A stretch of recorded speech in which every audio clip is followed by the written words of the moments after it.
అండి ఇవాళ చూడండి ఇవన్నీ ఎండిపోయిన ఆకులు కొమ్మలు అన్నీ కట్ చేస్తాను. ఇంకా దాని మీద పాదులు పాకరేస్తున్నాయి. సింపుల్గా ఉందండి. వర్షాకాలం వచ్చేసింది కదా, ఇప్పుడు అన్నీ క్లియర్ చేసుకుంటే మనకి పువ్వులు కాయలు అన్నీ బాగా వస్తాయి. ఇగో చాలా సింపుల్గా ఉందండి. ఇదంతా క్లియర్ చేస్తాను.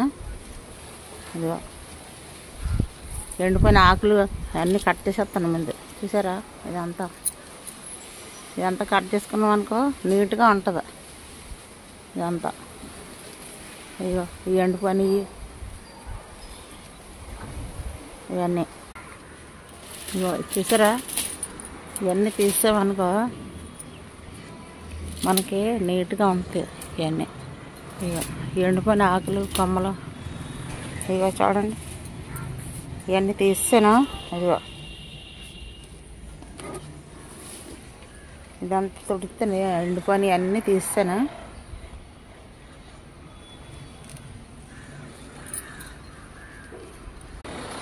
చూడండి చింపురు అంతాని ఇదంతా లాగేసుకున్నాం అనుకో ఇక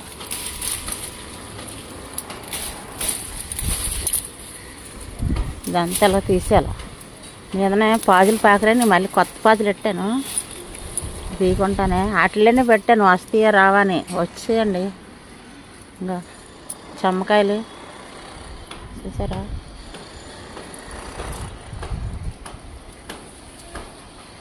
చెమ్మకాయలు ఇదిగో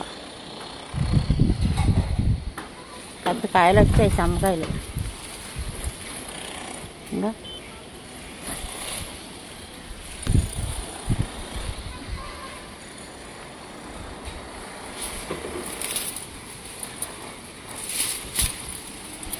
ఇవన్నీ అయిపోయిన తర్వాత లాస్ట్ నుంచి పెడతాను మళ్ళీనే. చూడండి చింపర అంతా క్లియర్ చేసాను.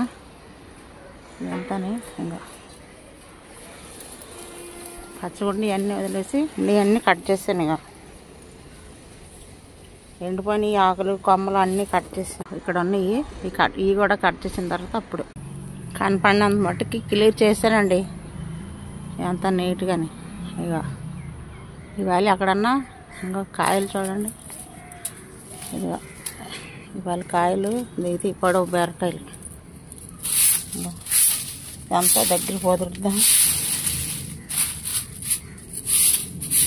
ఇవన్నీ ఎండిపోయిన పాజులే కొమ్మలు. మా ఆయనగారు పాజులు తీయకుండా మళ్ళీ పిట్టలు పెట్టేస్తే ఇవన్నీ కొత్త పాజులే మళ్ళీ పాకరేని. ఇప్పుడు మళ్ళీ వర్షాలు పడుతున్నాయి కదా, సేదరగా అయిపోద్దని అందుకే ముదరాకులు అన్నీ కట్ చేసాను.